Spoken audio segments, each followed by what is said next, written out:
He is more than you could ever need. He's more than the eye could see.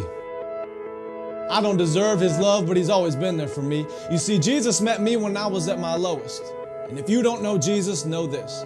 He is the greatest example of generosity this world of greed has ever seen. And when Jesus hit the scene, He changed the scenery and met diversity with serenity. If you're looking for peace, He offers plenty. Jesus was and Jesus will forever be King. And when the angels sing, they sing of the grace that was displayed for sinners like me. I can't explain Him and I can't describe Him. And if I could, He wouldn't be Jesus, because you can't explain eternity and you can't comprehend the galaxies. But it was the loving hands of Jesus who spun them into existence and created man, knowing He would go to the cross to pay our sentence.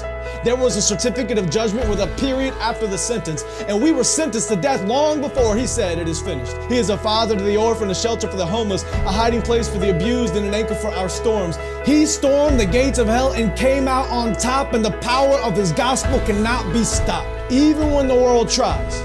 And they try a lot. He traded places with Barabbas and became the catalyst of missions across the world, covering every portion of the atlas. If you're in need of rest, I know of a mattress. If you don't know Jesus, your future is tragic, but He gladly embraced tragedy so we could live in His presence of majesty. His presence is presence, and it's His presence that presents preciousness to a world of peasants. He is far from pretentious, but still loves those who are. He is the light of the world and hung the stars. He brings the dead to life and delivers life to the dead. He took a crown of thorns on His head so we could put crowns at His feet, and I can't wait until I get to kiss His feet that were nailed to a cross for me and for you and for every person around the world. He loves the world, and I love His word, because the word became flesh, and in His flesh He demonstrated the word to the world. He is an example to every boy and every girl. He is a lover of black people. He is a lover of white people. He is a lover of the unchurched and the assembly under the steeple. He doesn't see the believers' failures, but still takes time to celebrate their faithfulness. It's the power of the Spirit that enables us and gives us boldness when the world labels us.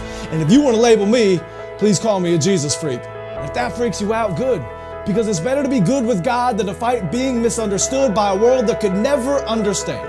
So let it be understood that I don't worship man, we worship Jesus. And although He doesn't need us, He still sees us and pleads with us to run to the cross where He bled for us. His heart bleeds for us, His heart grieves for us, but still graciously grants us a pardon for our treason in a season where the world tries to explain away the work of the Spirit with human reasoning. There is a reason they can't. Because the Spirit is like the wind, and the wind cannot be seen. But loved is the one who believes without seeing the unseen. I'm telling you today that Jesus is something. He's something more.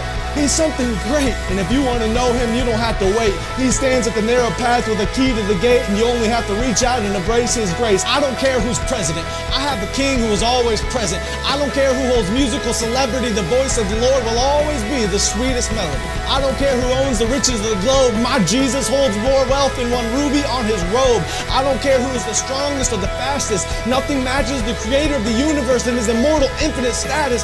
I don't care about religious leaders who died and stayed dead. I'll only worship the one who conquered death and wears a crown on His head.